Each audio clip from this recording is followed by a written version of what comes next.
Oh, you really going to a workout. You lost a lot of weight. Yeah, I lost about 70 pounds. Well, no, it's a style of my own. I created this style. He could take a simple love song and transform it into a breathtaking roller coaster of sound. With a thunderous voice, rapid-fire scatting, and a signature stuttering phrasing that no one else could master, Billy Stewart didn't just sing, he detonated every note. In the 1,960 seconds, there was nobody like him, and there never would be again.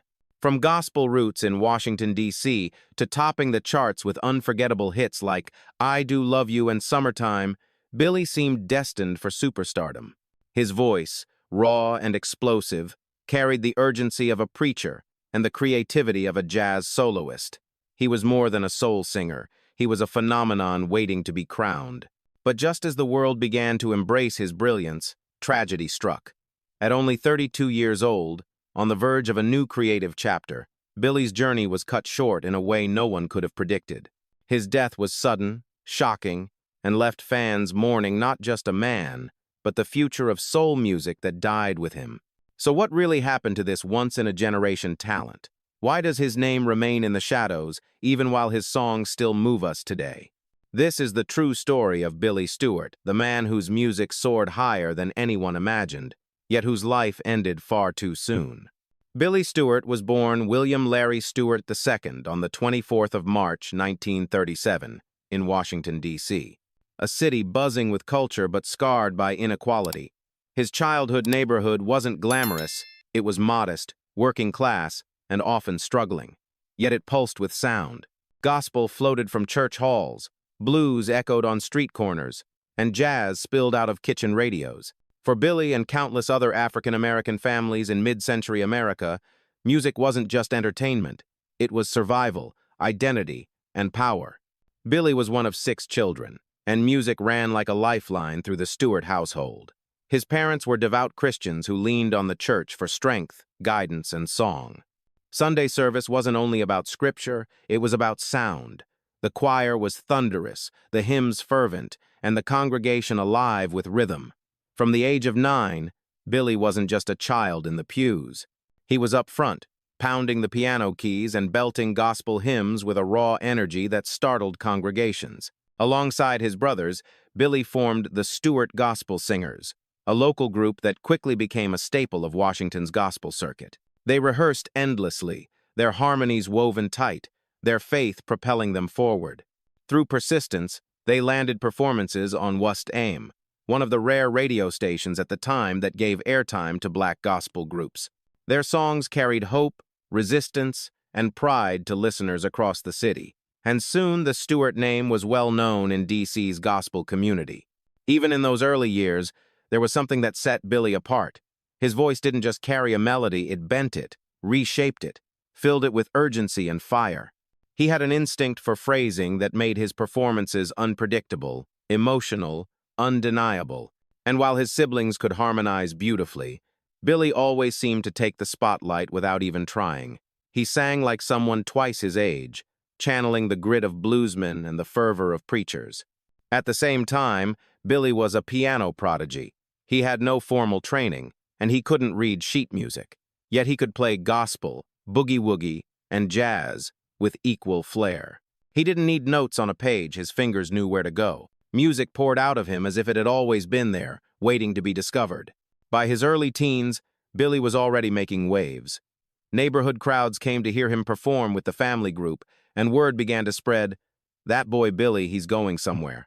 Armstrong High School became a turning point for young Billy Stewart. A historically black institution in Washington, D.C., it carried a proud legacy of nurturing artists, thinkers, and community leaders. For Billy, it offered something beyond textbooks and assignments. It gave him a stage. Choirs, assemblies, and talent shows became his laboratory, places where he could experiment with sound, push his limits, and challenge tradition. Surrounded by peers who loved music as much as he did, Billy thrived. But even among talented classmates, Billy stood apart. Most teenagers mimicked Nat King Cole, Sam Cooke, or Frank Sinatra, chasing the styles already embraced by audiences. Billy, however, refused imitation. He blended the thunder of gospel with the phrasing of jazz, slipped doo-wop harmonies into dramatic, almost operatic performances. His voice wasn't smooth or predictable. It was wild, daring, and impossible to ignore. Teachers, fellow students, and neighborhood friends all recognized it. Billy didn't sound like anyone else, and he didn't want to. By the time he turned 17, Billy was something of a local legend. With the Stewart Gospel Singers, he had already drawn crowds across the city. Outside school, he slipped into neighborhood clubs, sometimes underage, sometimes against the rules, just to get his voice heard. Washington's nightlife was alive with R&B and blues, and Billy craved the electricity of live audiences. On dimly lit stages, he pounded piano keys, his fingers flying across chords while his booming vocals filled the room. Patrons couldn't forget him. Some thought his style too much, too loud, too dramatic, but others swore they were hearing the beginning of something revolutionary. That reputation traveled fast. "That boy, Billy," neighbors would whisper. "He's got something." And soon, fate placed the right ears in his path. In the mid-1950 seconds, the legendary Chicago bluesman Bo Diddley came to Washington, D.C. for a show. Word reached him about a young, church-trained singer and pianist who didn't sound like anyone else. Curious, Bo agreed to check him out. What he saw left him floored. Here was a teenager, barely old enough to vote, ripping through piano chords like a seasoned pro and singing with the fiery intensity of a man twice his age. Bo Diddley didn't hesitate. He invited Billy to Chicago, the beating heart of rhythm and blues, and introduced him to Leonard Chess, co-founder of Chess Records, the label that had already launched giants like Muddy Waters, Howlin' Wolf, and Etta James. For Billy, this was no ordinary opportunity. It was the break of a lifetime, a door swinging open to the world of professional music. Before his first record was ever pressed, Billy Stewart had proven something remarkable. He wasn't trying to fit into the music world. He was building his own. When Billy Stewart followed Bo Diddley to Chicago in the mid-1950 seconds, he walked straight into the nerve center of American rhythm and blues. Chicago was alive with sound blues pouring from South Side clubs, jazz drifting through late-night lounges, and the raw electricity of early rock and roll buzzing in every corner. For a teenager from Washington, D.C., it was overwhelming, but Billy didn't arrive timid or starstruck. He came ready to prove himself. Leonard Chess, co-founder of the powerhouse Chess Records, was no easy man to impress, but Billy's audition was unforgettable. Sitting at the piano, he unleashed a performance that was half gospel revival, half jazz improvisation, and all showmanship. His voice ricocheted between booming baritone and fragile falsetto, while his fingers danced across the keys with reckless confidence. Even the hardened executives in the room couldn't ignore him. They might not have known exactly what to do with his sound, but they knew they were staring at something unique. Thanks to Bo Diddley's support, Billy recorded his first track under Chess's subsidiary, Checker Records. The song, Billy's Blues, wasn't polished or radio-friendly. It was gritty, raw, and bursting with attitude. It featured Bo Diddley himself on guitar, pushing Billy's voice into a storm of energy. The track didn't climb the charts, but it made a statement. Billy Stewart had arrived, and he wasn't here to blend in. Still, the road ahead wasn't easy. The late 1950 seconds music scene was crowded and competitive. Doo-wop harmonies dominated street corners, teen idols were the industry's new darlings, and rock and roll was exploding across the country. Billy's sound didn't fit neatly into any of those boxes. He could croon like a balladeer, shout like a bluesman, or scatter syllables like a bebop horn. But producers and DJs alike struggled to categorize him. Hoping to find his place, Billy moved from Chess to OK Records, another respected label in rhythm and blues. There, he recorded several singles, each one a showcase of his booming voice and unusual phrasing. Yet none of them broke through nationally. Part of the problem was the industry's insistence on conformity. Producers wanted him to smooth out his delivery, to sound more like the stars who were already charting. But Billy resisted. He didn't want to mimic Nat King Cole or Jackie Wilson. He wanted to be Billy Stewart, unapologetically different. That refusal to compromise frustrated some in the business. DJs complained that his vocal fireworks were too much for radio. Record executives shook their heads, unsure how to package him. But Billy couldn't be tamed. Even when commercial success eluded him, he poured everything into his recordings, leaving behind tracks that bristled with energy, invention, and a stubborn refusal to play it safe. By the dawn of the 1,960 seconds, Billy's career had yet to explode, but his resolve remained unshaken. He had tested the waters of the industry, experienced its doubts and demands, and still held firm to his identity. He wasn't interested in fitting into someone else's mold. Instead, he was waiting for the right moment and the right label to let him unleash the full force of his voice. That moment was coming. Billy Stewart returned to Chess Records in the early 1,960 seconds, and this time the timing felt right. The label had become a home for artists who pushed boundaries, and unlike his previous stops, the producers at Chess didn't try to sand down his rough edges. They encouraged him to be himself, to experiment, to embrace the quirks that made him unforgettable. For Billy, it was liberating. Inside the Chess studios, he began developing a sound unlike anything on the airwaves. He doubled and tripled his own vocal lines, creating thick layers of harmony that no single singer could replicate. He stuttered syllables deliberately, turning what might have been considered a flaw into a dazzling rhythmic effect. He leapt between falsetto and baritone with fearless ease, often in the same phrase. His phrasing was unpredictable, stretching time in one moment, racing ahead the next, and yet it all held together with an undeniable groove. In 1962, Billy released the song that first captured wider attention, Fat Boy. For years he had struggled with weight and body image, often the subject of cruel jokes. But instead of hiding from it, Billy leaned in. He made the nickname his anthem, singing with swagger and defiance. Fat Boy wasn't just autobiographical, it was rebellious. He transformed vulnerability into confidence, flipping an insult into a badge of pride. The song's boldness caught the attention of R&B stations across the East Coast. It didn't crack the top 40, but it marked the arrival of Billy Stewart as a voice that could not be ignored. After Fat Boy, he kept recording. Tracks like Reap What You Sow, Strange Feeling, Count Me Out, and How Nice It Is showcased his growing mastery. Each one revealed a different side of his artistry, fiery preacher, tender balladeer, or playful showman. Yet radio programmers still didn't quite know what to do with him.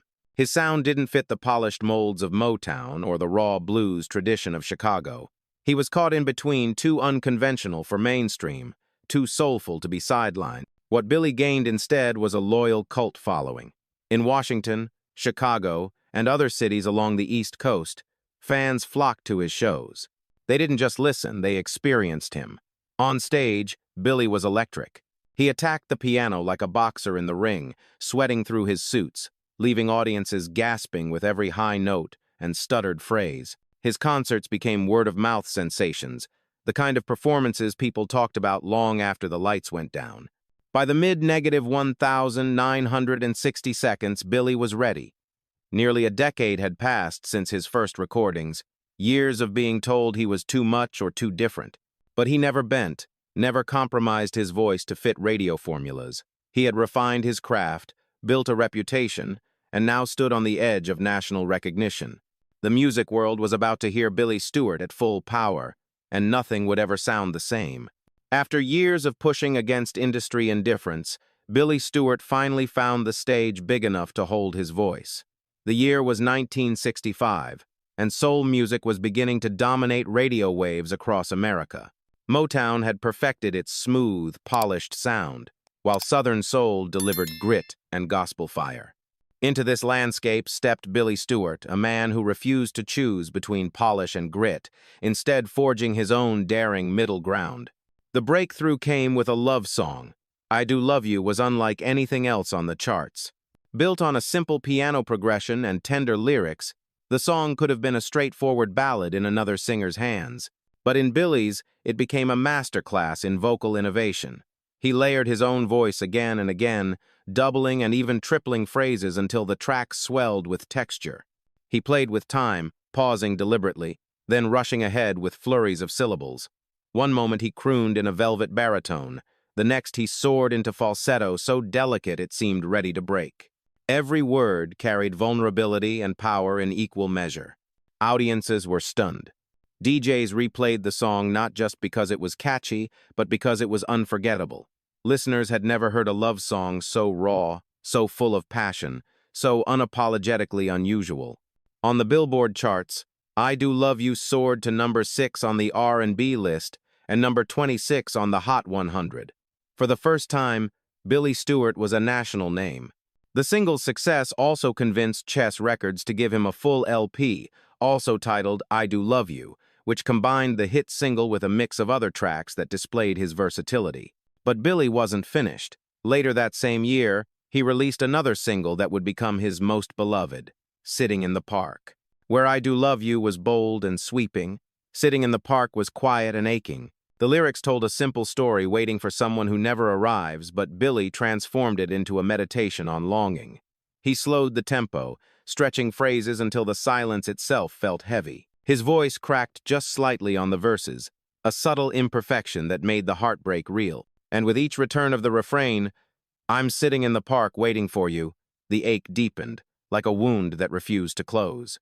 Commercially, Sitting in the Park matched the success of its predecessor, reaching number 4 on the R&B chart and number 24 on the Hot 100. But emotionally, it surpassed it. Lovers clung to the song, finding in it the soundtrack to their own heartbreaks. DJs received floods of requests.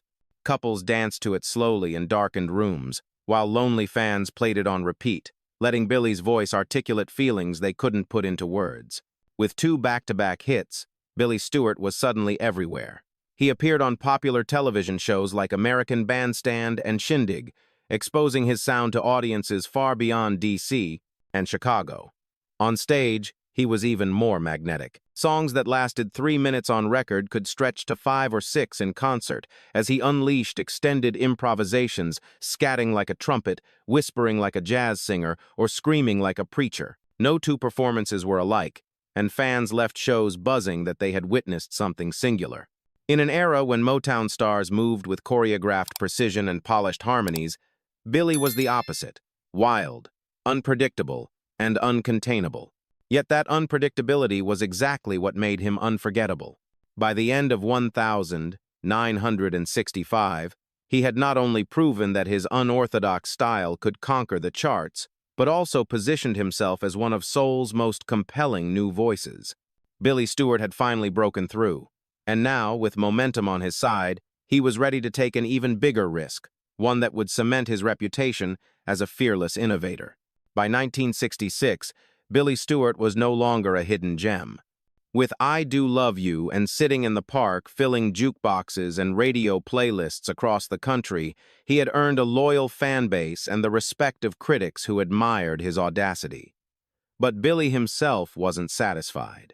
He didn't want to be known only for tender love songs. He wanted to show the world that his voice wasn't just powerful, it was limitless. To prove it, he chose a song almost sacred in American music, Summertime. Written by George Gershwin in 1934 for the opera Porgy and Bess, Summertime had been covered by countless legends: Ella Fitzgerald, Louis Armstrong, Miles Davis, even Janis Joplin. For many, it was untouchable, a piece so iconic that any new version risked sacrilege. Yet that challenge was exactly what drew Billy in. He wasn't interested in safe choices. He wanted to stretch the boundaries of what soul music could be. Recorded with Chess's studio band and released in 1966, Billy's Summertime began innocently enough. A gentle piano, soft strings, a mood of quiet expectation, and then came the explosion. Billy burst into the lyrics with his signature stuttering phrasing, repeating syllables 5 and 6 times with razor-sharp rhythmic control. Su-su-su, summertime, and the living is easy. Instead of the lullaby audiences expected, Billy delivered a roller coaster of vocal pyrotechnics. His voice leapt octaves, ricocheted across rhythms, and broke into scat runs so fast they sounded like a bebop trumpet. He held notes until they threatened to shatter, then snapped into screams that shook listeners awake. It was chaotic, brilliant, and utterly new. No soul singer had ever attempted anything like it. At first, radio DJs didn't know what to make of it. Was it soul? Was it jazz? Was it some kind of experimental fusion? But once the song hit the airwaves, there was no denying its power. Audiences were captivated. Summertime shot to number 7 on the Billboard Hot 100 and number 10 on the R&B chart, becoming the most commercially successful version of the song ever recorded. Critics scrambled for words. Some called it a tour de force. Others described it as insanity turned to genius. Jazz purists were divided, some horrified at how far Billy had bent the melody, others in awe of his fearless innovation. Even Gershwin's estate reportedly approved, acknowledging that if Summertime had to be reinvented, Stewart's version was the boldest in decades. The real magic, though, came in performance. On television shows like American Bandstand and Shindig, Billy electrified audiences who had never seen a soul singer tackle an opera standard with such swagger. In clubs, Summertime became his showstopper. He would hold a note for 8 seconds, then break it with a scream. He'd tease the audience with slow builds and sudden tempo shifts. No two performances were the same, but all left crowds stunned and shouting. Over the years, the song's influence only grew. It resurfaced in films and documentaries, most memorably in Quentin Tarantino's Once Upon a Time in Hollywood in 2019, reintroducing Billy's brilliance to a new generation.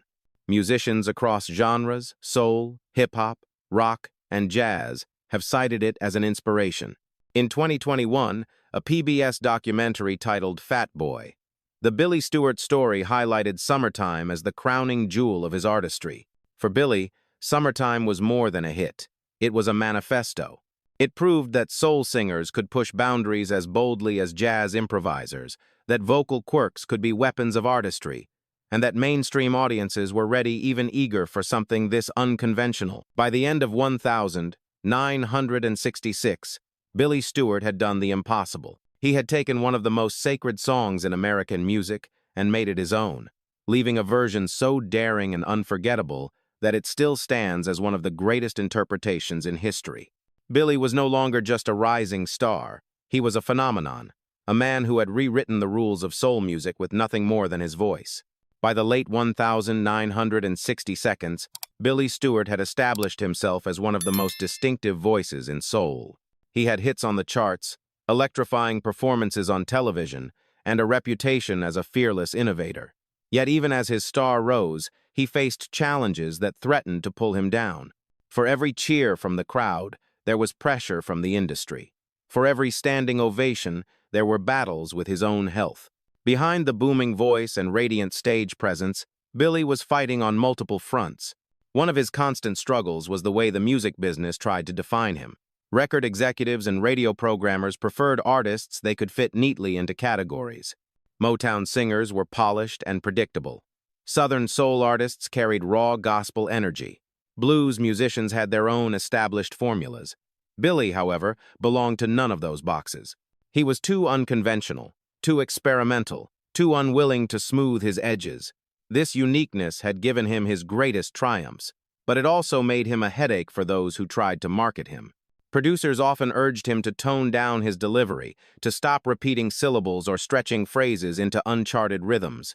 DJs complained that his stuttering runs were too much for radio play. But Billy refused to compromise. He believed his quirks weren't flaws but gifts. To change them would be to betray the very essence of his music. That refusal came at a cost. While his peers enjoyed constant airplay and crossover opportunities, Billy remained an outlier celebrated by devoted fans, but often misunderstood by the mainstream. Then there was his health. Billy had struggled with weight since childhood, and by his late 20s he weighed more than 300 pounds. His size was sometimes a punchline, sometimes a point of pride. He leaned into it with songs like Fat Boy, turning vulnerability into swagger. Yet behind the humor was a more serious reality. He suffered from diabetes, and doctors warned him about the risks of heart trouble, exhaustion, and complications. The touring lifestyle only made things worse. Fast food on the road, long nights, and relentless pressure. Still, Billy refused to let his health slow him down. On stage, he gave everything he had, often sweating through his suits but never holding back. Audiences marveled at the way he poured out energy, no matter how exhausted he might have been behind the scenes. Friends recalled that he performed at 110% every night, as though he knew that every show might be someone's first, and he wanted to leave them stunned. Yet perhaps the strongest anchor in Billy's life was his family and faith. Unlike many stars of his generation, he never abandoned Washington, D.C. Even as opportunities pulled others toward New York or Los Angeles, Billy stayed rooted in his hometown. He was a devoted husband and father who brought his children to rehearsals and sound checks, determined to remain present despite the demands of fame. At home, he made sure birthdays, holidays, and school events were never sacrificed to the road. His commitment to community was just as strong. Billy donated generously to churches and youth programs. He paid for instruments for young musicians and often performed free shows for schools and community centers. During the holidays, he delivered food and gifts to struggling families quietly, without seeking recognition. For Billy, giving wasn't a performance. It was who he was. Through it all, his faith remained central.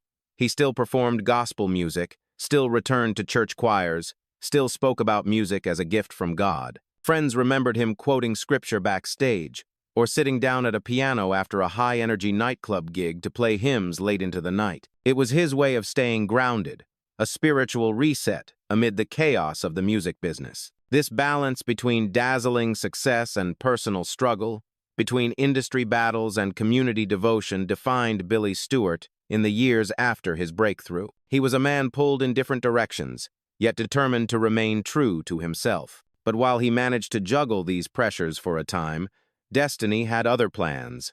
His greatest conflict, the one that would end his story far too soon, was just around the corner. By the end of 1969, Billy Stewart was riding a new wave of creativity. Far from fading, he was expanding.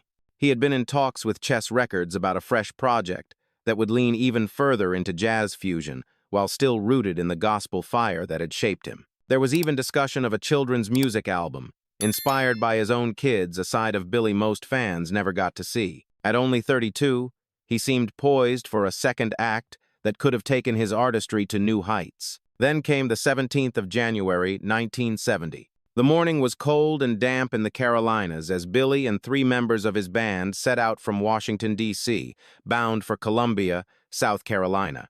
They were scheduled to perform at the Township Auditorium, another night of dazzling music for crowds eager to hear that thunderous voice.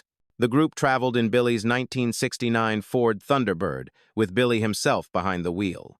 He often preferred to drive it, gave him a sense of freedom, camaraderie with his bandmates, and the simple joy of being on the open road. Alongside him were drummer Norman P. Rich, guitarist Rico Hightower, and bassist William Cathay. The 4 men shared jokes, stories, and the anticipation of another performance. But just outside Smithfield, North Carolina, everything went terribly wrong. According to Highway Patrol reports, Billy's Thunderbird veered off U.S. Route 301 at high speed. Some witnesses believed the slick conditions contributed. Others speculated about mechanical failure, perhaps a problem with the cruise control. Whatever the cause, the car broke through a guardrail and plunged into the Neuse River. Within seconds, the vehicle was submerged. Rescue teams arrived quickly and pulled all 4 men from the water, but it was too late. Billy Stewart and his 3 bandmates were pronounced dead at the scene. The news spread like wildfire. That evening, radio stations in Washington and Chicago interrupted their programming. Soul singer Billy Stewart dead in auto accident. Within hours, the Associated Press carried the headline nationwide. Fans were stunned. DJs cried on the air as they replayed "I Do Love You" and "Sitting in the Park." Musicians who had shared stages with Billy just weeks earlier were left speechless. Bo Diddley, the man who had discovered him as a teenager, was especially shaken, devastated that the talent he had once brought to Chess Records was gone in an instant. For Billy's wife and children, the loss was unimaginable. One moment he was at home joking over breakfast, the next he was gone, swallowed by a river on a gray January morning. His mother, Ida Mae, who had taught him to sing gospel hymns as a boy, now faced the unbearable task of burying her son. The Stewart home in Southeast D.C. became a gathering place for neighbors, musicians, ministers, and grieving fans. The community that had nurtured Billy in his youth now came together to mourn him. His funeral was held at Israel Metropolitan CME Church in Washington, not far from where his journey had begun. More than 1,000 mourners crowded inside, music executives, gospel choirs, neighborhood children in school uniforms, church leaders, and fans who had danced and wept to his songs. As the choir sang, "His eye is on the sparrow," there wasn't a dry eye in the sanctuary. Billy Stewart was laid to rest at Lincoln Memorial Cemetery in Suitland, Maryland, under a modest grave that belied the size of his voice. The exact cause of the accident was never definitively established. Some insisted the Thunderbird's cruise control had malfunctioned. Others pointed to fatigue or the slick conditions of the road. In the end, the technical explanation mattered less than the devastating reality. Soul music had lost one of its most original voices, a man who was not only still relevant but still rising. Billy Stewart's death wasn't just tragic, it was gutting. He hadn't burned out or faded away. He was still dreaming, still innovating, still plotting the next chapter of his career. And then, in one cruel moment, it was over. In the days and months after Billy Stewart's untimely death, his music became both a memorial and a lifeline.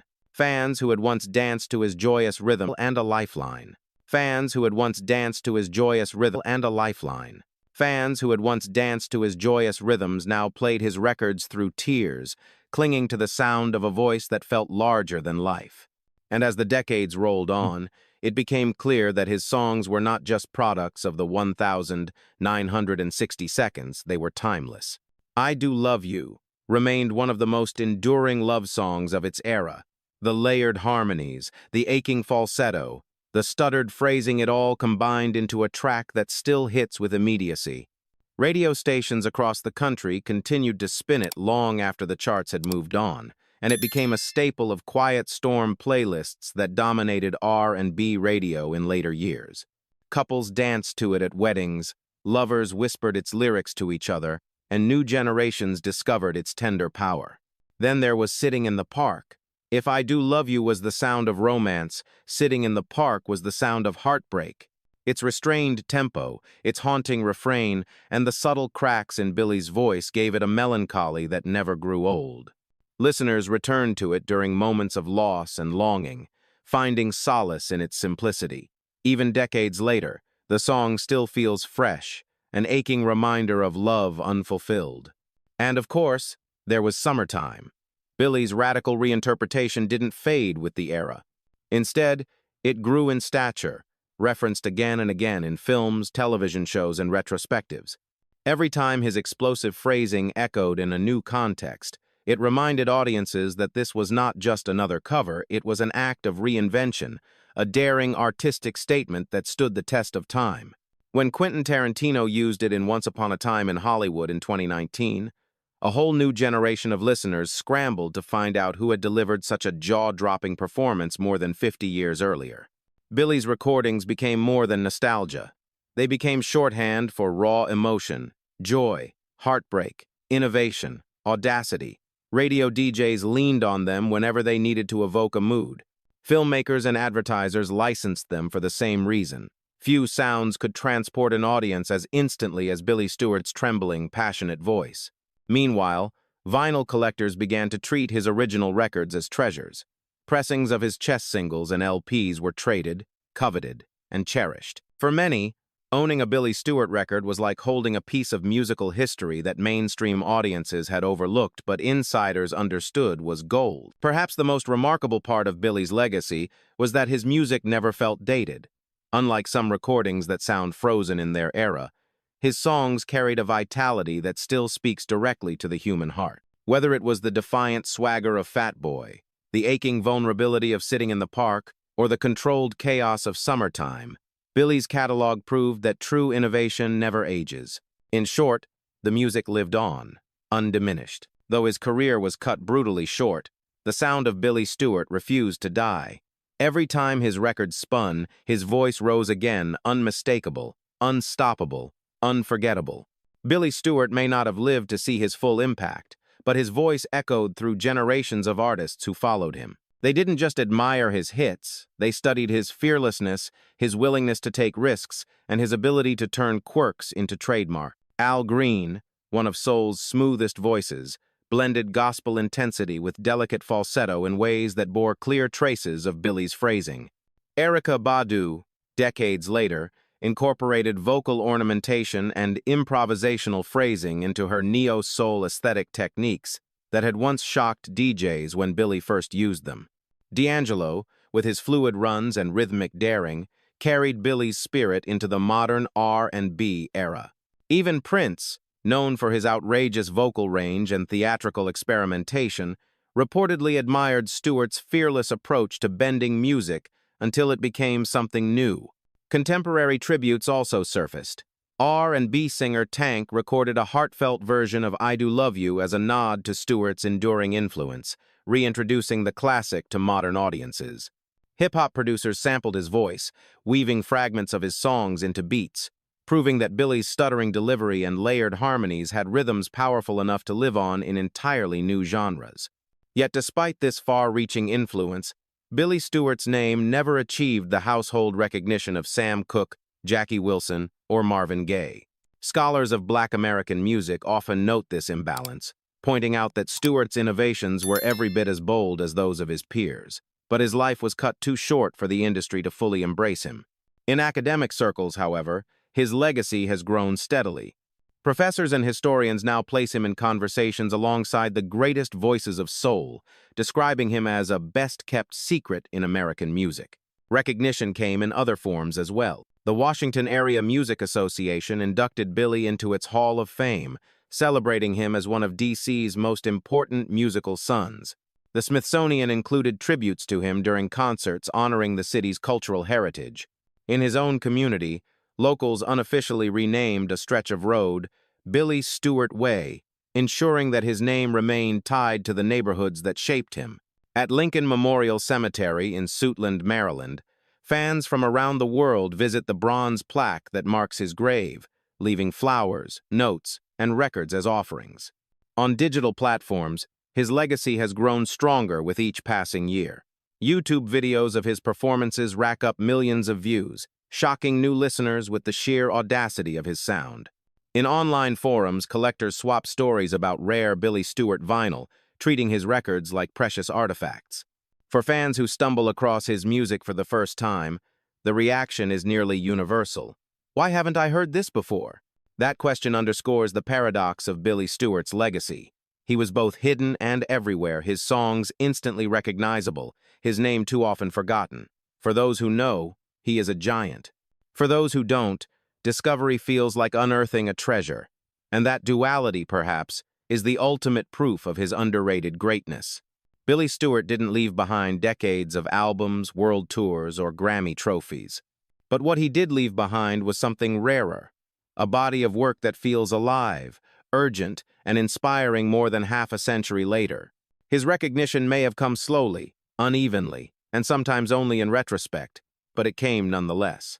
And with every new listener who presses play, his voice continues to earn the respect it always deserved. Billy Stewart's life was brief, but his voice was eternal. From the pews of Washington, D.C. churches to the studios of Chess Records, from local radio to national television, he never stopped pushing against limits. He could turn a ballad into an anthem, a standard into an explosion, a moment into a memory. He didn't just sing, he reinvented what singing could be. And yet, his story remains one of soul music's great injustices. While the names of Sam Cooke, Marvin Gaye, and Otis Redding are etched into history books, Billy Stewart's name too often lingers in the margins. Why? Was it because his style was too unconventional, too uncontainable for the mainstream to embrace? Was it simply the cruel timing of his death at 32, just as he was preparing for a new chapter? Or was it that the industry, always hungry for easy categories, never knew how to package a man who defied every label? What we do know is this: Billy Stewart was one of a kind. He lived with faith, loved his family, gave to his community, and poured his entire being into every note he sang. His songs I Do Love You, Sitting in the Park, and his legendary Summertime remain as fresh and startling today as the day they were recorded. They are proof that true originality never fades. So perhaps the question isn't whether Billy Stewart deserved more recognition he did. The question is whether we, as listeners, are ready to reclaim his place in the pantheon of soul. Shouldn't his name sit beside Cooke, Wilson, and Gaye? Shouldn't his daring artistry be celebrated not as a footnote, but as a chapter in the story of American music? Billy Stewart may have been silenced by a river in North Carolina, but his voice still rises. Every time you hear that stuttered phrase, that soaring falsetto, that explosive joy, you're reminded of a man who refused to play it safe, a man who gave everything and left too soon. His career ended in tragedy. His music never did.